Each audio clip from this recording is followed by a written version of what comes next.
하지만 누구도 예상치 못했다. 그가 1,000억대 재산을 포기하고 국밥집 사장이 되기로 결심할 줄은. 결국 돈과 지위를 버린 남자와 진실을 선택한 여자의 이야기는 70년대 추억의 골목길에서 새롭게 피어났다. 그들이 진정한 행복을 찾는 여정은 지금부터 시작이었다.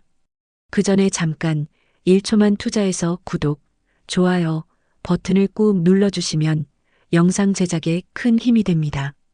지금 바로 시작하겠습니다. 엄마, 나 이제 더는 못 참겠어요. 미나영은 낡은 가죽 소파에 털썩 주저앉으며 한숨을 내쉬었다. 그녀의 어머니 강은주는 부엌에서 국밥 육수를 끓이다 딸의 목소리에 고개를 돌렸다. 또 무슨 일이 있었길래 그러니? 그 치킨집 사장님이 또 월급을 안 줬니? 1968년생인 강은주는 이제 58살. 서울 용산구 후암동 골목길에 자리 잡은 강간의 국밥의 주인장이었다. 20년 넘게 한 자리를 지킨 노포였지만 요즘 같은 불경기엔 손님이 뜸했다. 아니, 그런 건 아니고 나 소개팅 했거든요. 뭐라고? 소개팅? 누가 주선해 준 건데? 은주는 불을 줄이고 앞치마를 매만지며 딸 옆에 앉았다. 오랜만에 들은 소개팅 소식에 그녀의 얼굴에는 기대감이 서렸다. 대학 동기 선영이가 소개해줬어요. 근데 되게 이상한 사람이었어요. 이상하다니? 외모가? 아니, 그건 괜찮았어요. 근데 너무 이상해요. 겉모습은 완전 허름한데 말투랑 행동은 어쩐지 부잣집 도련님 같았어요. 이름이 윤경우래요. 근데 그게 뭐가 이상한데? 어쩌면 좋은 집안에서 자랐지만 지금은 어려운 시기를 겪고 있는 사람일 수도 있지. 나이는 몇이길래? 33이래요. 근데 이상한 것이 패딩도 중고샵에서 산 것 같고 신발도 다 달았는데 커피는 되게 신중하게 마시더라고요. 근데 종이컵 커피를 이게 되게 짜네요 라고 말했어요. 그리고 식당에선 수저드는 것도 뭔가 어색했어요. 은주는 미소를 지었다. 어쩌면 좋은 사람일지도 모르잖아. 요즘 겉모습만 보고 판단하는 세상인데. 그래도 한 번 더 만나보는 건 어때? 글쎄요. 창밖으로 비가 내리기 시작했다. 98년도 IMF 때 돌아가신 남편 생각에 은주는 잠시 생각에 잠겼다. 당시 빚을 갚지 못하고 스스로 목숨을 끊은 남편 대신 그녀는 어린 하영을 키우며 혼자서 국밥집을 일궈냈다. 이제 그녀는 딸이 평범한 사람 만나 행복하게 살길 바랄 뿐이었다. 어머, 육수 좀 봐. 은주는 부랴부랴 부엌으로 달려갔다. 그날 밤 하영은 침대에 누워 자신의 스마트폰을 뒤적였다. 치킨집에서 일한 지 벌써 3년째. 대학 졸업 후에도 변변한 직장을 구하지 못했다. 그녀는 지친 기색이 역력했다. 이 윤경우라는 사람 페북도 없고 인스타도 없고 정체가 뭐지? 소개팅에서 만난 윤경우는 어딘가 수수께끼 같은 남자였다. 허름한 옷차림이지만 품위 있는 말투, 정성스럽게 따은 머리카락, 그리고 종종 엉뚱한 반응을 보이는 그가 마음에 걸렸다. 내일 한 번 더 만나보자고 할까? 하영이 잠에 빠져들 무렵 인천의 한 달 동네. 작은 옥탑방 창문으로 비가 내리고 있었다. 윤경우는 창가에 앉아 하영의 사진을 바라보고 있었다. 그리고 작은 수첩에 무언가를 적었다. 미나영, 29세. 치킨집 알바. 그는 수첩을 덮고 창밖을 바라보았다. 그냥 평범하게 살고 싶었을 뿐인데. 다음 날 아침 은주는 국밥집 문을 열며 오늘도 허리를 90도로 굽히며 손님들을 맞이할 준비를 했다. 그녀에게 이 작은 가게는 삶의 전부였다. 하영아, 이번엔 좋은 인연이길 바란다. 인천 부평구의 낡은 다세대 주택 옥상. 비가 그친 하늘에서 햇살이 쏟아지는 아침이었다. 윤경우는 옥탑방 문을 열고 나와 세탁기에 돌려놓은 빨래를 확인했다. 그의 옷은 하나같이 낡고 해진 것들 뿐이었다. 어이, 젊은 양반. 아침부터 부지런하네. 옆집 할머니 최순자가 허리를 굽히며 폐지를 정리하고 있었다. 75의 그녀는 이 동네에서 15년째 폐지를 주워 생계를 이어가고 있었다. 할머니, 오늘도 일찍 나가세요? 제가 같이 도와드릴게요. 경우는 얼른 다가가 할머니의 폐지 더미를 정리해 주었다. 순자 할머니는 그를 아들처럼 여겼다. 6개월 전 이 옥탑방에 이사 온 이후 경우는 항상 할머니를 도왔다. 그런데 젊은 양반은 대체 무슨 일을 하는지 날마다 깨끗한 옷 입고 나갔다가 저녁에 돌아오는데 그냥 이것저것 하고 있어요. 경우는 웃으며 대답했다. 그의 미소에는 언제나 어딘가 슬픈 기색이 감돌았다. 옥탑방으로 돌아온 경우는 거울 앞에 서서 오래된 셔츠를 입었다. 방 안은 놀라울 정도로 깨끗했다. 낡은 가구들 사이로 최신형 전자레인지와 커피 머신이 어색하게 자리하고 있었다. 벽지도 새 것이었다. 딩동 마이너스 초인종 소리가 들렸다. 누구세요? 문을 열자 하영이 서 있었다. 그녀는 놀란 표정으로 경우를 바라보았다. 어떻게 여기를 알고? 미안해요. 어제 소개팅 후에 집에 가는 길 따라왔어요. 이상해서요. 경우의 표정이 굳었다. 들어오세요. 하영은 조심스럽게 방 안으로 들어왔다. 16평 남짓한 옥탑방이었지만 깔끔하게 정돈되어 있었다. 벽에는 신문 기사가 몇 개 붙어 있었다. 이 기사들은 하영이 벽에 붙은 기사들을 살펴보았다. 모두 대성그룹과 관련된 기사들이었다. 특히 윤재만 회장이라는 이름이 여러 번 등장했다. 이거 취미예요? 재벌 기업 연구하는 거? 경우는 불편한 기색을 감추지 못했다. 그냥 관심이 있어서요. 하영은 더 이상 묻지 않았다. 대신 다른 것을 발견했다. 이런 커피 머신은 어떻게 구했어요? 비싼 건데. 아, 그건 중고로 샀어요. 커피 드실래요? 네, 마실게요. 경우는 서툰 솜씨로 커피를 내렸다. 하지만 그 모습이 어딘가 어색했다. 마치 비싼 커피 머신을 처음 사용하는 것이 아니라 오히려 너무 익숙해서 서툰 척하는 것 같았다. 이 커피 블렌드가 특이하네요. 어디서 산 원두예요? 아, 그냥 시장에서요. 하영은 의심스러운 눈길로 경우를 살폈다. 일반 시장에서 살 수 없는 고급 원두 향이 났다. 윤경우 씨 혹시 정말 직업이 뭐예요? 아르바이트 여러 가지 하고 있어요. 근데 왜 전화번호를 안 알려주셨어요? 어제 소개팅 끝나고 경우는 머뭇거리다가 낡은 휴대폰을 꺼냈다. 액정이 깨진 구형 스마트폰이었다. 이거 요즘 잘 안 되어서요. 하영은 자리에서 일어났다. 가볼게요. 근데 다음에 또 만나도 될까요? 경우는 미소를 지으며 고개를 끄덕였다. 하영이 떠난 후 경우는 침대에 앉아 한숨을 내쉬었다. 그리고 바닥 밑 숨겨둔 서랍을 열었다. 그 안에는 최신형 스마트폰과 신용카드들, 그리고 명함 한 장이 있었다. 대성그룹 부회장 윤경우. 하영은 집으로 돌아가는 버스 안에서 생각에 잠겼다. 윤경우. 대체 뭐지? 진짜 가난한 사람이 아닌 것 같은데. 다음 날 치킨집에서 일하던 하영은 우연히 TV에 비친 뉴스를 보게 되었다. 대성그룹 윤재만 회장의 아들 윤경우 부회장이 새로운 사회공헌 프로젝트를 발표했습니다. 이번 프로젝트는 저소득층 청년 창업 지원. 하영은 TV를 빤히 쳐다보았다. 화면 속 남자는 정장을 입고 있었지만 그 모습이 너무나 낯익었다. 설마. 그날 저녁 하영은 인터넷 검색창에 윤경우 대성그룹을 입력했다. 수많은 기사와 사진이 쏟아져 나왔다. 그리고 그 속에서 자신이 알던 윤경우와 너무나 닮은 모습을 발견했다. 이게 무슨 짓이야? 하영은 3일째 윤경우의 연락을 무시했다. 그의 정체에 대한 혼란과 속았다는 배신감이 컸다. 치킨집 아르바이트를 마치고 집으로 돌아가는 길, 갑자기 누군가 그녀 앞에 나타났다. 하영 씨, 경우였다. 그는 여전히 낡은 청바지에 해진 패딩을 입고 있었다. 왜 연락을 안 받으세요? 하영은 냉정하게 대답했다. 할 말이 없어서요. 그쪽이야말로 할 말 많을 것 같은데. 설명할 기회를 주세요. 카페에서 잠깐만이라도. 마지못해 하영은 근처 작은 카페로 향했다. 두 사람은 구석 자리에 앉았다.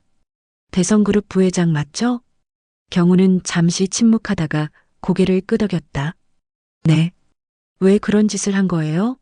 나를 가지고 놀았어요? 아니요. 그런 거 아니에요. 경우의 목소리에 간절함이 묻어났다. 제가 제 진짜 모습을 보여주고 싶었어요. 진짜 모습이요? 가난한 척하는 게 진짜예요? 사람들은 항상 제 지위와 돈만 봐요. 진짜 저를 보는 사람이 없었어요. 하영은 차가운 시선으로 그를 바라보았다. 그래서 저를 실험 대상으로 삼은 거예요? 그런 게 아니라 경우가 말을 잇지 못했다. 하영 씨, 진심으로 만나고 싶어요. 어머님도 뵙고 싶고요. 네. 우리 엄마를요? 네, 정식으로 인사드리고 싶어요. 있는 그대로의 제 모습으로. 그쪽 있는 그대로가 뭐죠? 가난한 척하는 거? 아니면 재벌 부회장? 경우는 고개를 숙였다. 둘 다예요. 제 진짜 모습은 그냥 평범하게 살고 싶은 사람이에요. 하영은 한참을 생각하다 말했다. 알았어요. 우리 엄마 만나고 싶다면 진짜 모습 그대로 와요. 옥탑방에 사는 그 모습으로. 경우의 눈이 반짝였다. 정말요? 감사합니다. 다음 날 저녁 강은주의 국밥집은 문을 일찍 닫았다. 은주는 작은 상에 정성스럽게 음식을 차렸다. 윤경우는 약속대로 낡은 작업복 차림으로 나타났다. 안녕하세요. 어머니 윤경우라고 합니다. 은주는 그를 반갑게 맞았다. 어서 와요. 하영이가 많이 얘기했어요. 세 사람은 상 앞에 앉았다. 은주는 경우에게 밥을 듬뿍 퍼주었다. 많이 드세요. 젊은 사람이 힘이 있어야지. 경우는 수저를 들며 어색하게 웃었다. 하영은 그런 그를 날카로운 눈으로 관찰했다. 어머니, 국밥이 정말 맛있습니다. 그래요? 20년 넘게 끓인 육수니까 그럴 만도 하지. 은주는 경우를 유심히 살폈다. 근데 젊은이, 일은 뭐 하고 있어요? 하영이 긴장한 표정으로 경우를 바라보았다. 그는 잠시 망설이다 대답했다. 저는 회사에서 일하고 있습니다. 어떤 회사인데요? 그냥 큰 회사입니다. 은주는 고개를 끄덕였다. 옷은 왜 이렇게 낡은 걸 입고 다녀요? 요즘 젊은이들은 옷에 신경 많이 쓰는데 저는 검소한 게 좋습니다. 하영은 눈을 굴리며 한숨을 내쉬었다. 경우는 그런 하영을 보며 미소 지었다. 사실은 제가 검소한 게 아니라 옷에 관심이 없어서요. 항상 일에만 집중하다 보니. 은주가 웃으며 말했다. 사람은 마음이 전부지 옷은 벗으면 그만이야. 그 말에 경우의 눈시울이 붉어졌다. 어머니 은주는 그의 손을 살며시 잡았다. 우리 하영이가 좋아하는 사람이면 나도 좋아요. 단지 하영이를 행복하게 해주면 돼요. 경우는 고개를 숙였다. 감사합니다. 식사를 마친 후 경우는 하영과 함께 집 앞까지 걸었다. 하영 씨 오늘 정말 고마워요. 그냥 엄마가 보고 싶다고 해서요. 정말 좋은 어머니세요. 하영은 한숨을 쉬었다. 근데 언제까지 이럴 거예요? 언제 진짜 모습을 보여줄 건데요? 진짜 모습이요? 당신은 대성그룹 부회장이잖아요. 그런 거짓말은 언제까지 할 건데요? 경우는 침묵했다. 그때 하영의 핸드폰이 울렸다. 네, 엄마. 뭐라고요? 할머니가요? 하영의 표정이 급격히 변했다. 알겠어요. 지금 갈게요. 전화를 끊은 하영은 급하게 말했다. 우리 할머니가 쓰러지셨대요. 병원에 가봐야 해요. 제가 같이 갈게요. 아니요, 됐어요. 이제 그만 연기하세요, 윤 부회장님. 하영은 급하게 택시를 잡아 떠났다. 경우는 그 자리에 홀로 남았다. 그날 밤 경우는 서울 강남의 고급 빌라로 돌아왔다. 차에서 내리자 현관 앞에 서 있던 남자가 그를 맞이했다. 부회장님, 이 일 언제까지 하실 겁니까? 회장님께서 많이 노여워하십니다. 조비서, 나 좀 내버려둬. 회장님께서 내일 아침 일찍 찾으십니다. 경우는 무거운 발걸음으로 집 안으로 들어갔다. 화려한 인테리어의 거실은 그에게 더 이상 안식처가 아니었다.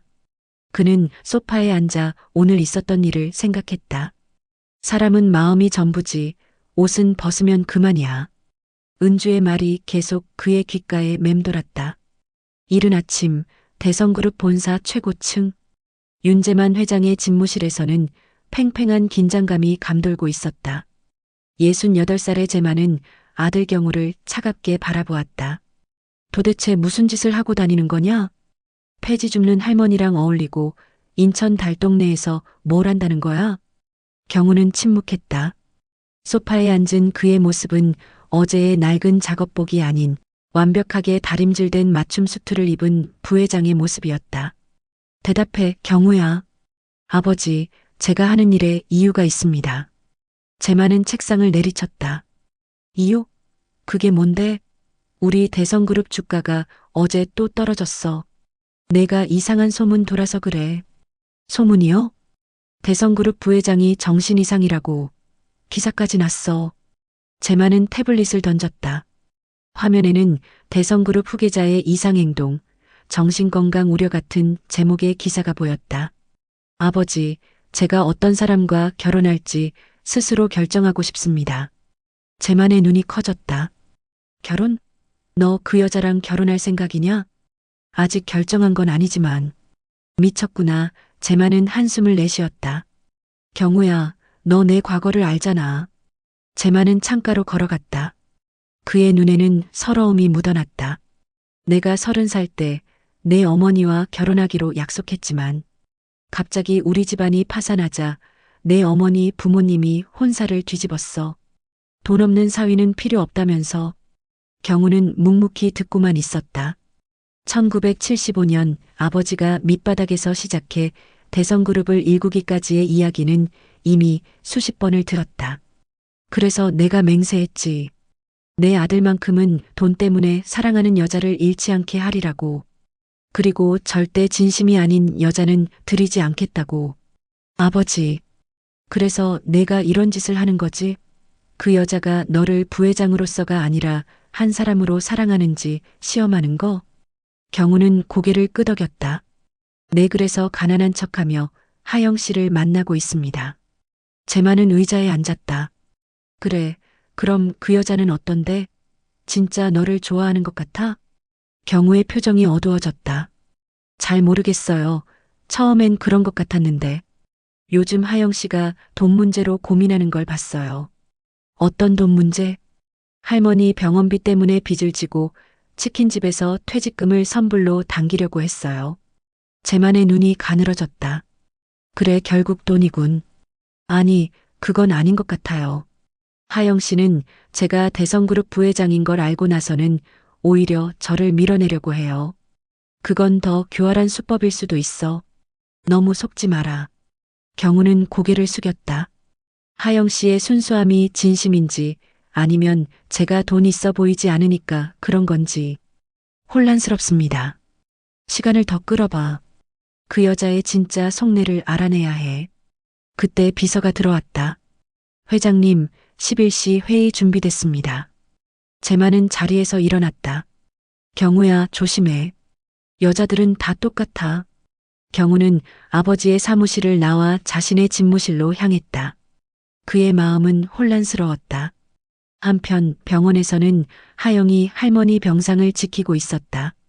뇌경색으로 쓰러진 할머니는 중환자실에 누워 있었다. 병원비는 어떻게 해요? 은주가 의사와 상담 후 돌아와 물었다. 내가 알아볼게요.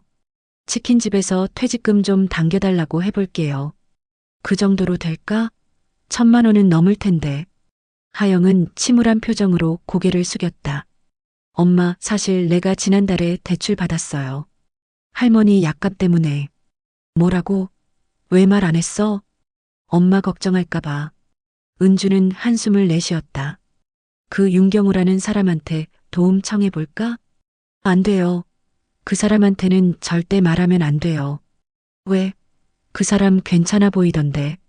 하영은 고개를 저었다. 엄마, 그 사람 사실은 대성그룹 부회장이에요. 뭐라고? 은주의 눈이 커졌다. 그 유명한 대성그룹? 네, 근데 저한테 가난한 척하고 접근했어요. 저를 시험하려고요. 은주는 잠시 생각에 잠겼다. 그럼 그 사람 마음이 순수한 거 아니겠니? 내가 돈 때문에 만나지 않길 바라서. 아니에요. 엄마, 그건 사람 갖고 노는 거예요. 저를 실험 대상으로 삼은 거라고요. 하지만 간호사가 다가왔다. 보호자분, 병원비 관련해서 원무과에서. 하영은 일어섰다. 제가 가볼게요. 원무과에서 하영은 할머니의 치료비 내역을 받았다. 총 2,300만 원. 그녀의 얼굴이 창백해졌다. 어떻게 마련하지? 그때 그녀의 핸드폰이 울렸다. 발신자 이름은 윤경우였다. 안 받을 거야.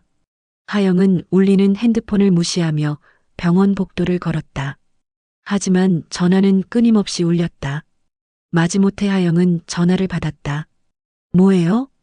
하영 씨, 할머니 괜찮으세요? 경우의 목소리가 걱정스럽게 들렸다. 어떻게 알았어요? 그 어제 전화 받는 걸 들었잖아요. 하영은 한숨을 내쉬었다. 괜찮아요. 신경 쓰지 마세요. 제가 도울 일 있으면 말씀해 주세요. 필요 없어요. 부회장님 도움 없이도 잘 살 수 있으니까요. 통화를 끊은 하영은 무거운 발걸음으로 중환자실로 돌아갔다. 엄마는 할머니 곁을 지키고 있었다. 누구 전화였어? 아니에요, 그냥. 그때 간호사가 다가왔다. 미나영님? 원무과에서 찾으세요. 하영은 의아한 표정으로 원무과로 향했다. 원무과 직원이 미소를 지으며 말했다. 환자분 치료비가 모두 납부되었습니다. 네. 누가요? 성함은 밝히지 말아달라고 하셨습니다만 대성그룹에서 오신 분이었어요. 하영의 얼굴이 굳었다. 취소해 주세요. 그 돈 받을 수 없어요. 죄송합니다만 이미 처리가 완료됐습니다. 특별 의료 지원 프로그램으로 등록되어. 하영은 화가 나서 병원을 뛰쳐나왔다. 그녀는 즉시 경우에게 전화를 걸었다. 당신 뭐 한 거예요? 누가 도와달래요? 하영 씨, 진정해요. 그냥 도움이 필요해 보여서. 내 인생에 함부로 끼어들지 마세요. 당신 같은 재벌 도움 필요 없어요. 하영은 전화를 끊고 병원 벤치에 주저앉았다. 눈물이 그녀의 뺨을 타고 흘러내렸다. 사흘 후 할머니의 상태는 안정을 찾았다. 하영은 치킨집 일을 마치고 집으로 돌아왔다. 거실에서는 은주가 TV를 보고 있었다. 엄마, 저 왔어요. 하영아, 이리 와봐. TV 화면에는 대성그룹 로고가 보였다. 그리고 윤경우가 기자회견을 하는 모습이 나오고 있었다. 대성그룹은 앞으로 저소득층 의료 지원을 확대할 것입니다. 특히 노인성 질환에 대한 지원을. 하영은 화면을 빤히 쳐다보았다. 완벽한 정장 차림의 경우는 텔레비전 속에서 자신감 넘치는 모습으로 발표하고 있었다. 저 사람, 정말 달라 보이네. 은주가 말했다. 근데 하영아, 어쩌면 그 사람 진심인지도 모르잖아. 너한테 솔직한 모습 보여주고 싶었을 수도 있고. 엄마, 왜 자꾸 그 사람 편이에요? 은주는 한숨을 내쉬었다. 세상에 사람 마음이 다 똑같겠니? 판단하기 전에 그 사람 이야기도 들어봐. 다음 날 아침 하영은 은행에 들러 통장 잔고를 확인했다. 할머니 병원비로 대출받은 돈까지 모두 상환되어 있었다. 이게 뭐야? 은행 직원은 미소를 지으며 설명했다. 어제 오후에 입금되었습니다. 대성복지재단에서요. 하영은 화가 나서 은행을 나왔다. 그녀는 곧장 인터넷 카페에 접속해 대성그룹 본사 주소를 찾았다. 1시간 후 하영은 대성그룹 본사 로비에 서 있었다. 웅장한 대리석 로비와 높은 천장이 그녀를 압도했다. 윤경우 부회장님 좀 만나고 싶은데요. 안내 데스크의 직원이 놀란 표정을 지었다. 약속이 있으신가요? 없어요. 그냥 전해주세요. 미나영이 왔다고. 죄송합니다만 부회장님은 지금 회의 중이시라. 그때 멀리서 경우의 목소리가 들렸다. 그는 몇몇 임원들과 함께 로비를 지나고 있었다. 그럼 다음 주까지 보고서를 준비해 주시고. 하영은 즉시 그를 향해 걸어갔다. 윤경우. 로비에 있던 모든 사람들의 시선이 그녀에게 집중됐다. 경우는 놀란 표정으로 돌아봤다. 아, 하영 씨? 너 윤경우 아니지? 하영의 목소리가 로비에 울려 퍼졌다. 너 정체가 뭐야? 왜 나한테 이런 짓을 한 거야? 경비원들이 다가왔지만 경우가 손을 들어 제지했다. 여기서 얘기하긴 좀 그렇습니다. 제 사무실로 가시죠. 싫어. 여기서 말해. 왜 나를 가지고 놀았어? 왜 가난한 척했어? 경우의 얼굴이 창백해졌다. 주변의 임원들과 직원들이 수군거리기 시작했다. 하영 씨, 제발. 그리고 내가 언제 도와달래? 왜 병원비를 대신 내고 내 대출금까지 갚아? 내가 동정이라도 받는 거야. 경우는 주변을 둘러보았다. 모든 사람들이 그들을 쳐다보고 있었다. 그는 깊은 한숨을 내쉬었다. 하영 씨, 미안합니다. 제가 잘못했어요. 미안하다고? 그게 다야? 제가 진심으로 하영 씨를 좋아해서 그랬어요. 돈 때문에 저를 좋아하는 사람이 아니라 진짜 저를 좋아하는 사람을 만나고 싶었어요. 하영의 눈에 눈물이 고였다. 내가 시험 당한 거야? 내가 얼마나 돈에 집착하는지 시험해 본 거야? 경우는 말없이 고개를 숙였다. 당신네 아버지가 시킨 거예요? 돈 때문에 접근하는 여자인지 확인하라고? 경우의 눈이 커졌다. 어떻게 알았어요? 충분히 짐작할 수 있었어요. 그런 재벌가 아들들 이야기 많이 들었으니까. 하영은 분노에 떨며 말했다. 나를 그렇게 낮게 봤어요? 내가 돈 때문에 당신을 만날 거라고 생각했어요? 아니에요, 하영 씨. 그럼 왜 내 병원비를 갚아줬어요? 내가 불쌍해서? 아니면 죄책감 때문에? 경우는 대답하지 못했다. 하영은 그의 뺨을 세게 때렸다. 로비에 있던 모든 사람들이 놀란 표정을 지었다. 다신 내 앞에 나타나지 마요. 이제 끝이에요. 하영은 돌아서서 빠르게 로비를 빠져나갔다. 경우는 그 자리에 멍하니 서 있었다. 집으로 돌아온 하영은 말없이 짐을 싸기 시작했다. 하영아, 무슨 일이야? 은주가 놀란 표정으로 물었다. 엄마, 나 잠시 집 비울게요. 친구 집에 좀 있을 거예요. 갑자기 왜 그러는데? 하영은 말없이 짐을 챙겼다. 그녀의 연락은 끊겼고 경우는 삶의 방향을 잃어버렸다. 2주일이 흘렀다. 강은주는 국밥집을 혼자 꾸려가며 딸 소식을 기다렸다. 하영에게서 온 문자는 엄마 걱정 마세요. 잘 지내고 있어요. 라는 짧은 내용뿐이었다. 그날 저녁 국밥집 문이 열리고 윤경우가 들어왔다. 그는 이전과 다른 모습이었다. 깔끔한 캐주얼 차림에 지친 표정이었다. 어머니 죄송합니다. 은주는 한숨을 내쉬었다. 앉아요. 경우는 조심스럽게 자리에 앉았다. 은주는 그에게 국밥 한 그릇을 내왔다. 하영이 소식 들었어요? 경우는 고개를 저었다. 연락이 안 돼요. 제가 너무 큰 잘못을 했습니다. 그 애가 상처받은 건 당신이 부자라서가 아니라 거짓말했기 때문이에요. 알고 있습니다. 제가 어리석었어요. 은주는 자리에 앉으며 물었다. 왜 그런 짓을 한 거예요? 정말 하영이를 시험한 거예요? 경우는 국밥을 바라보며 말했다. 제 아버지가 젊었을 때 돈 때문에 약혼자에게 버림받으셨어요. 그래서 저에게 항상 경고하셨죠. 돈 때문에 접근하는 여자는 절대 안 된다고. 그래서 가난한 척한 거군요. 네, 제 주변 여자들은 항상 제 지위와 재산만 보더라고요. 진짜 저를 보는 사람이 없었어요.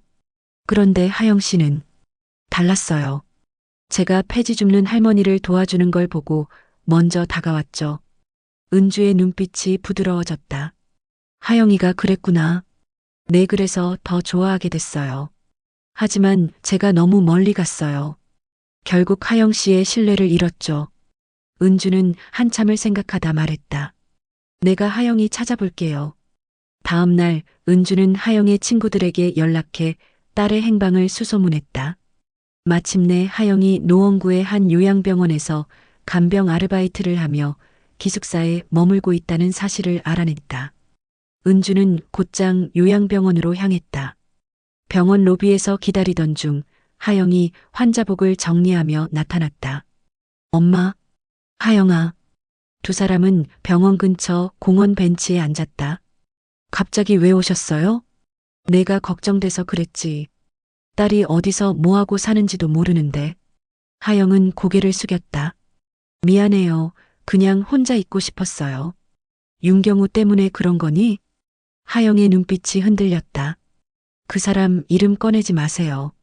그 사람 우리 가게 찾아왔었어. 뭐라고요? 많이 후회하더구나. 너한테 거짓말한 거. 하영은 한숨을 내쉬었다. 후회한다고 다 용서되는 건 아니잖아요. 물론 그렇지. 하지만 하영아, 넌 정말 그 사람이 싫은 거니? 아니면 자존심이 상한 거니? 하영은 말없이 손가락을 꼼지락거렸다. 사실은 알았어요. 뭘? 윤경우가 부자라는 거요. 어느 순간부터 눈치챘어요. 너무 많은 구멍이 있었거든요. 옥탑방은 깨끗하고 커피는 고급이고 게다가 가끔 말실수도 하고. 은주는 놀란 표정을 지었다. 그런데 왜 모른 척했어? 하영의 눈에 눈물이 고였다. 제가 그 사람한테 끌렸거든요. 그 모습이 좋았어요. 폐지 줍는 할머니 도와주고 작은 일에 감사할 줄 알고. 제가 사랑한 건 윤경우라는 사람이 아니라 그 사람의 없는 모습이었어요.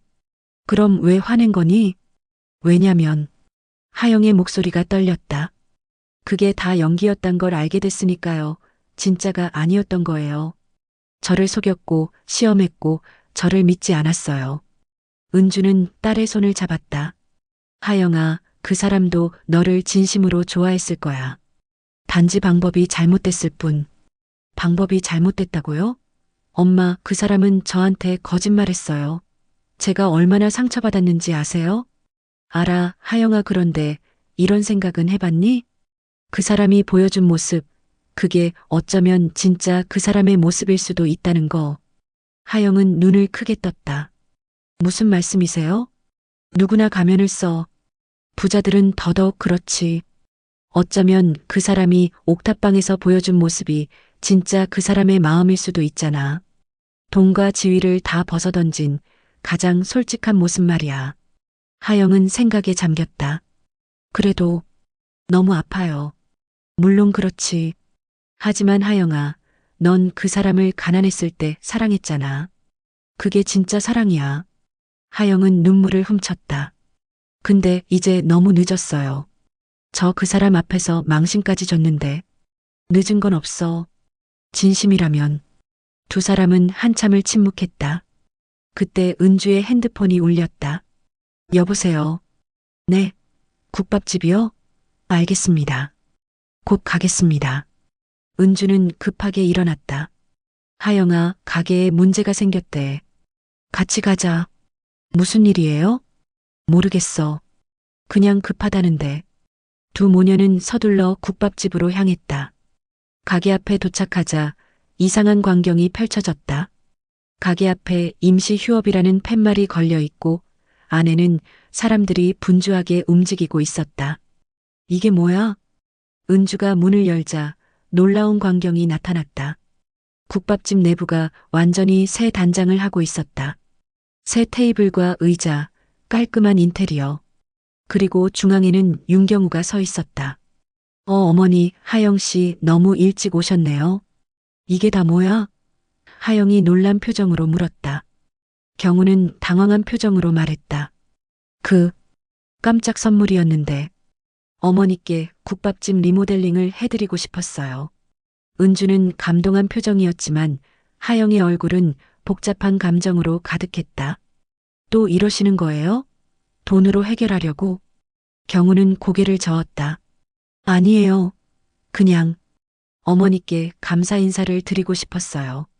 그리고 하영 씨에게 진심을 보여주고 싶었고요. 하영은 말없이 경우를 바라보았다. 그의 눈에서 진심이 느껴졌다. 제7장 그렇게까지 해야만 했습니까? 국밥집 리모델링은 3일 만에 완료되었다. 은주는 새롭게 단장된 가게를 보며 감격했지만 하영은 여전히 마음을 열지 못했다. 그녀는 요양병원 일을 계속하면서 가끔씩 집에 들르는 정도였다. 어느 날 아침 하영은 출근길에 신문 가판대를 지나다 눈에 익은 얼굴을 발견했다. 대성그룹 윤경우 부회장의 사진이 신문 일면을 장식하고 있었다. 대성그룹 후계자 윤경우 부회장, 그룹 경영권 포기 의사 밝혀. 하영은 놀라서 신문을 집어들었다. 기사에 따르면 경우는 전날 기자회견을 열고 대성그룹의 경영권을 포기하겠다는 뜻을 밝혔다. 이유는 개인적인 사정이라고만 언급되어 있었다. 이 사람, 대체 뭐 하는 거야? 하영은 서둘러 핸드폰을 꺼내 인터넷 뉴스를 검색했다. 모든 경제 뉴스가 윤경우의 충격적인 발표로 들썩이고 있었다.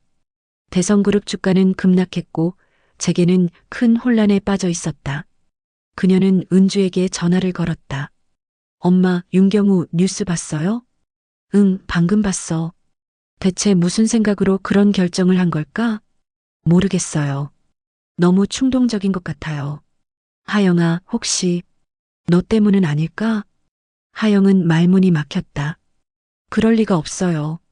제가 무슨 상관인데요? 하지만 마음 한구석에서는 불안감이 커져갔다. 병원 일을 마친 후 하영은 충동적으로 대성그룹 본사로 향했다. 본사 로비는 기자들로 북적였다. 모두가 윤경우의 갑작스러운 결정에 대한 추가 정보를 얻기 위해 모여 있었다.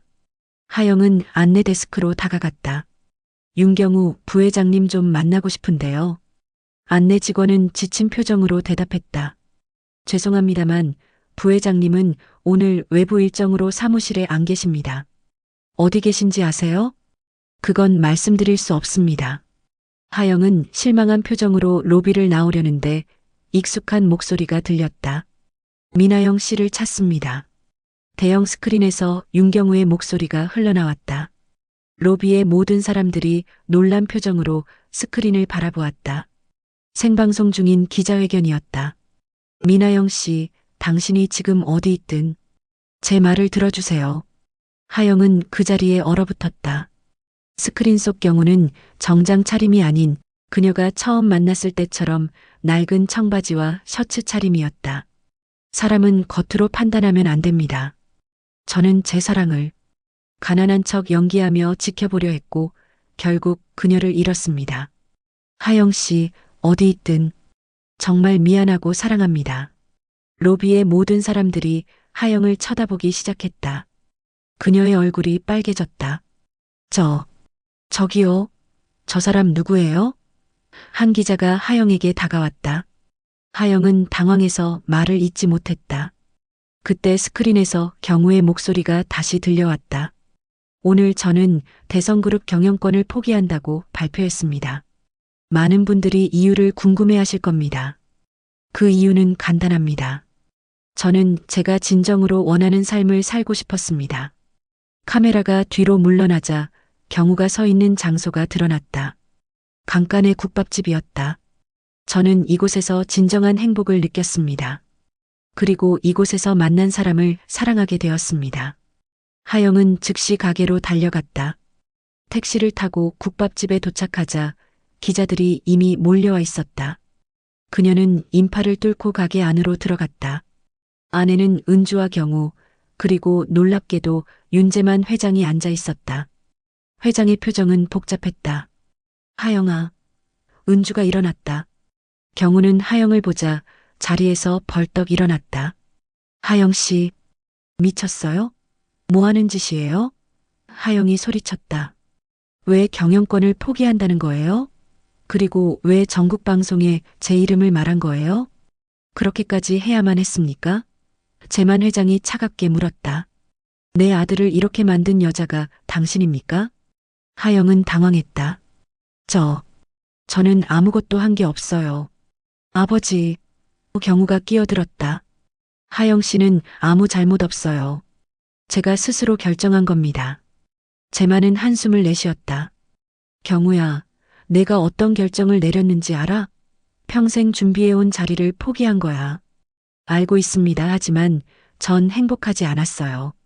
부회장이라는 자리에서도 그 화려한 세계에서도 전 언제나 외로웠습니다. 하영은 혼란스러운 표정으로 그들을 바라보았다. 저는 이해가 안 돼요. 왜 갑자기 이런 결정을? 경우는 하영에게 다가갔다. 하영 씨, 제가 당신을 만나고 깨달았어요.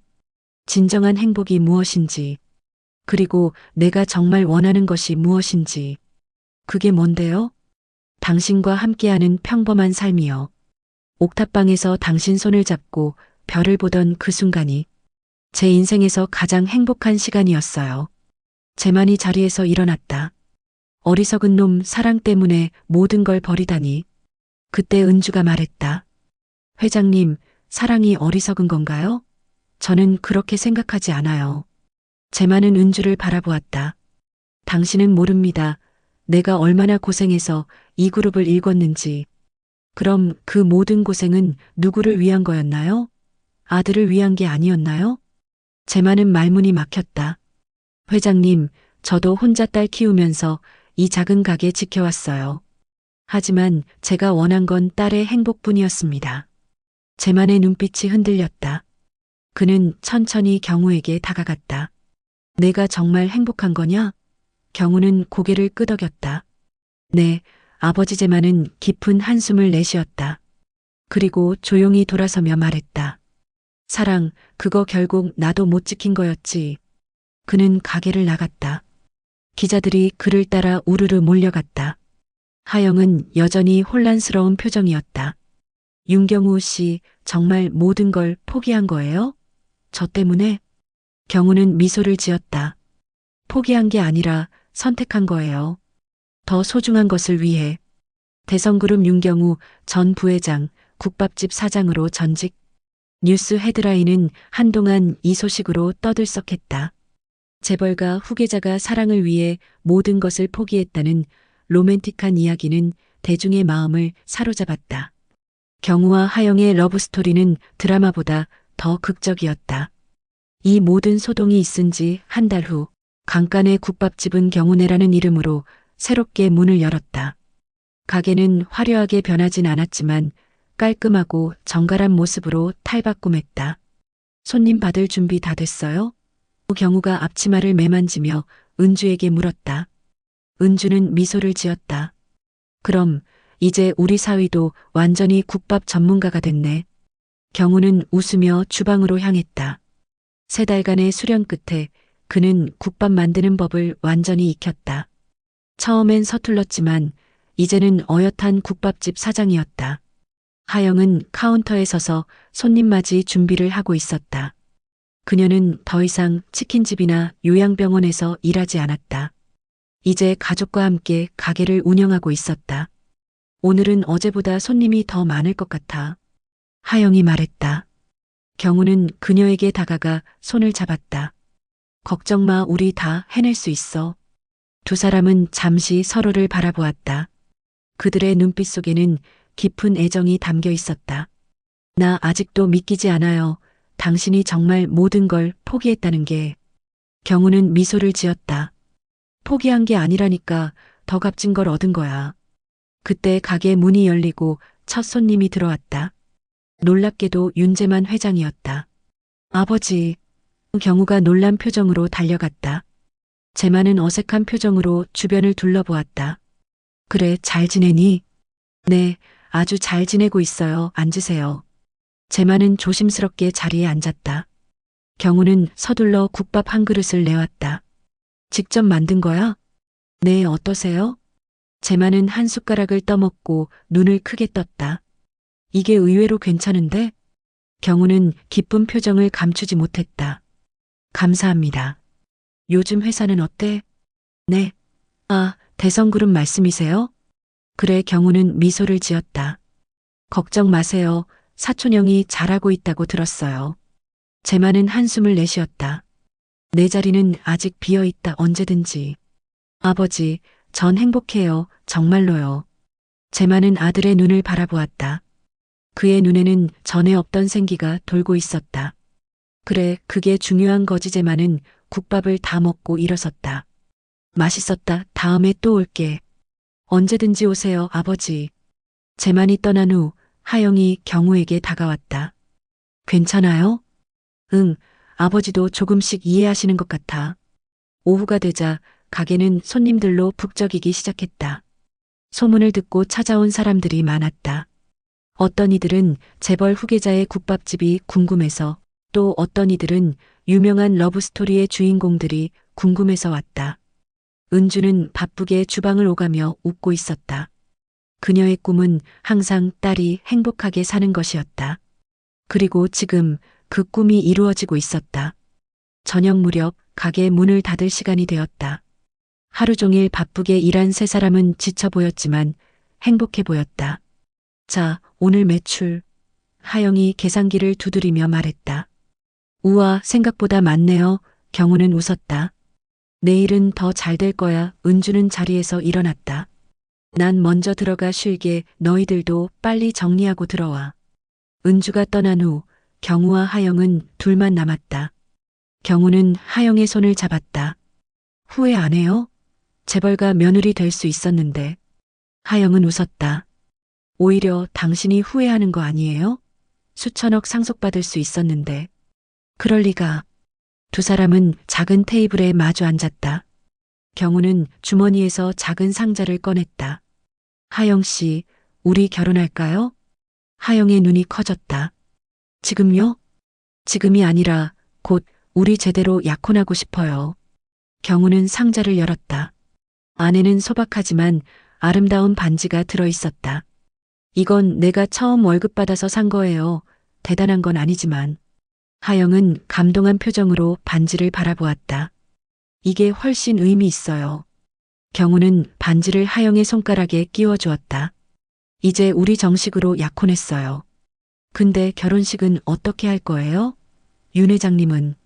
경우는 고개를 저었다. 화려한 결혼식 필요 없어요. 우리 둘만의 특별한 방식으로 하고 싶어요. 일주일 후 경운의 국밥집에는 작은 상이 차려졌다. 결혼식 대신 하영과 경우는 가족들과 가까운 친구들만 초대해 소박한 혼인식을 올렸다. 우리 식이 어때요? 경우가 물었다. 하영은 행복한 표정으로 대답했다. 완벽해요. 이게 우리답죠. 경우는 하영의 손을 꼭 잡았다. 부자든 아니든 난 내 남편이고 싶어. 하영은 미소를 지었다. 부회장 말고 내 편이 되어줘요. 은주는 눈물을 닦으며 밥그릇을 놓았다. 국밥집 며느리가 아니라 우리 집 딸이 된 걸 축하한다. 작은 국밥집에서의 결혼식은 화려하지 않았지만 그 어떤 호화로운 결혼식보다 따뜻하고 진실된 순간이었다. 몇 년 후 경운의 국밥집은 동네에서 가장 인기 있는 맛집이 되었다. 가게는 여전히 소박했지만 그곳에서 나누는 국밥은 언제나 따뜻했다. 은주는 이제 가끔씩만 가게 일을 돕고 대부분의 시간을 손주들과 보내며 행복한 노후를 보내고 있었다. 하영과 경우는 옥상에 마련된 작은 테라스에 앉아 별을 바라보고 있었다. 생각해보면 참 신기한 일이에요. 하영이 말했다. 당신이 거짓말로 시작한 인연이. 경우는 미소를 지었다. 거짓말이 아니었어. 그게 진짜 나였어. 그래요, 이제 알아요. 두 사람은 서로를 바라보았다. 우린 이제 진짜로 시작하는 거예요. 하영이 속삭였다. 경우는 그녀의 손을 꼭 잡았다. 그래, 이제 진짜 우리의 이야기가 시작되는 거야. 경운에는 이제 단순한 국밥집이 아니라 사랑의 진정성이 무엇인지 보여주는 작은 터전이 되었다. 사람들은 맛있는 국밥을 먹기 위해 오지만 그들은 또한 진실된 사랑의 이야기에 감동받기 위해 이곳을 찾았다. 돈과 지위보다 더 소중한 것이 있다는 것을 보여준 경우와 하영의 이야기는 물질 만능주의 시대에 따뜻한 위로가 되었다. 그리고 그들의 국밥집은 언제나 따뜻한 국물처럼 사람들의 마음을 데워주는 특별한 장소로 남았다.